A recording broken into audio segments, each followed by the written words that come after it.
Baik, Assalamualaikum warahmatullahi wabarakatuh.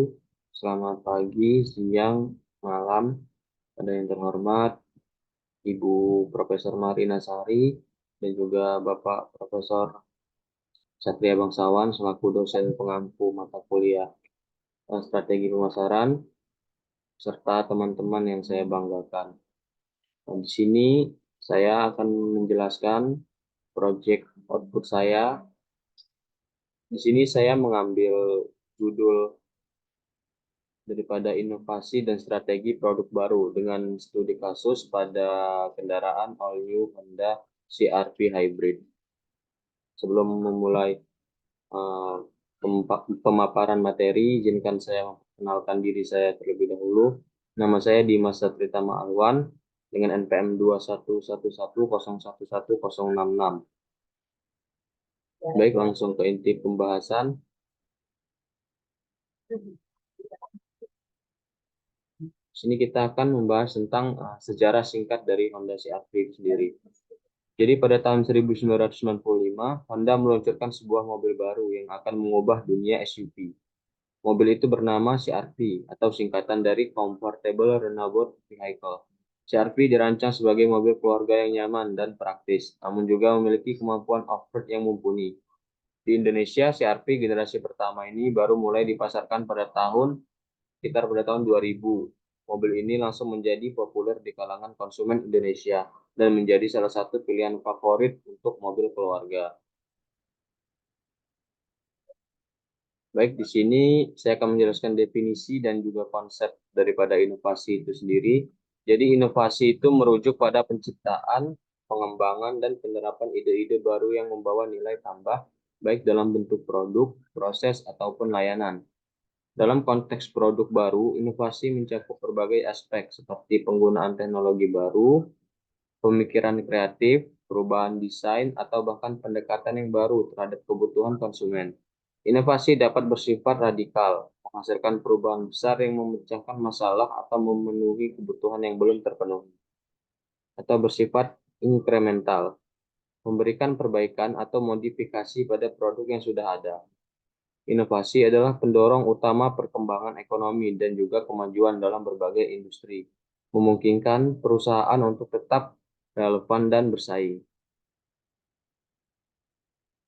Nah, di sini ada tiga tahapan secara umum, yaitu tahapan dalam proses pengembangan produk baru. Secara umum itu ada tiga. Yang pertama itu penyusunan ide, yaitu proses pengembangan produk di mana ide-ide baru untuk produk itu dikumpul jadi satu, kemudian disusun. Kemudian langkah yang kedua itu melakukan penelitian, yaitu melibatkan penelitian pasar dan analisis kebutuhan konsumen untuk memastikan bahwa produk yang dikembangkan itu sesuai dengan permintaan pasar.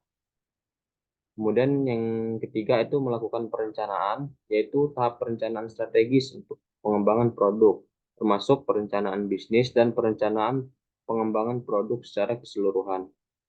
Untuk yang keempat itu sebenarnya masih ada tahap menciptakan eh,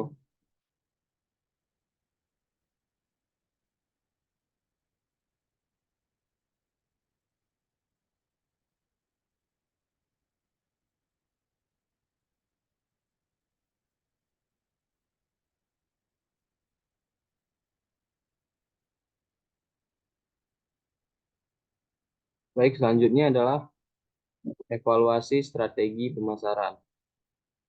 Evaluasi strategi pemasaran adalah proses untuk mengukur dan menilai efektivitas strategi pemasaran yang telah diterapkan. Evaluasi ini dilakukan untuk memastikan bahwa strategi pemasaran tersebut telah mencapai tujuan yang telah ditetapkan. Evaluasi strategi pemasaran dapat dilakukan secara deskriptif atau kuantitatif. Evaluasi strategi pemasaran secara deskriptif dilakukan dengan mengumpulkan dan menganalisis data untuk menggambarkan kinerja strategi pemasaran. Evaluasi strategi pemasaran secara kuantitatif dilakukan dengan mengukur dan menilai efektivitas strategi pemasaran dengan menggunakan rumus atau model matematika. Evaluasi strategi pemasaran harus dilakukan secara berkala, misalnya setiap bulan, setiap kuartal, atau setiap tahun. Frekuensi evaluasi dapat disesuaikan dengan kebutuhan perusahaan.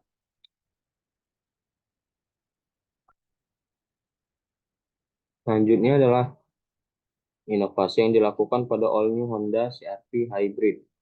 Jadi pada tahun yang lebih baru, ketika teknologi hybrid dan mulai memainkan peran utama dalam industri otomotif, Honda memutuskan untuk membawa inovasi ini ke dalam jajaran SUV-nya atau yang bernama CR-V. CR-V Hybrid tidak hanya menjadi kendaraan yang berkinerja tinggi, tetapi juga menjadi pionir dalam mewujudkan visi Honda akan mobilitas yang ramah lingkungan.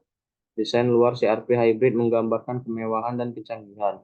Garis-garis aerodinamis, grill depan yang elegan, dan lampu LED yang modern itu memberikan kesan mewah dan futuristik. Interior dirancang dengan penuh perhatian terhadap detail, menyuguhkan kenyamanan yang tak tertandingi untuk pengemudi dan juga untuk penumpang. Nah, di balik kemewahan dan desain yang elegan, CR-V Hybrid juga membawa performa bertenaga dengan mesin bensin dan motor listriknya. Sistem hibrida canggih itu memberikan efisiensi bahan bakar yang tinggi, membuat setiap perjalanan menjadi pengalaman yang menyenangkan, tanpa meninggalkan jejak karbon yang besar. Salah satu pesona utama CR-V Hybrid adalah kemampuannya untuk beroperasi dengan mode listrik penuh dalam kecepatan yang rendah, menghasilkan perjalanan yang lebih hening dan bebas emisi saat berada di dalam kota. Ini adalah langkah nyata dalam mendukung perjalanan ke masa depan yang lebih bersih dan berkelanjutan. CR-V Hybrid tidak hanya menyajikan teknologi hibrida, tetapi juga menyematkan berbagai fitur cerdas. Ya, mungkin itu saja yang dapat saya sampaikan. Lebih dan kurangnya mohon maaf. Terima kasih. Wassalamualaikum warahmatullahi wabarakatuh.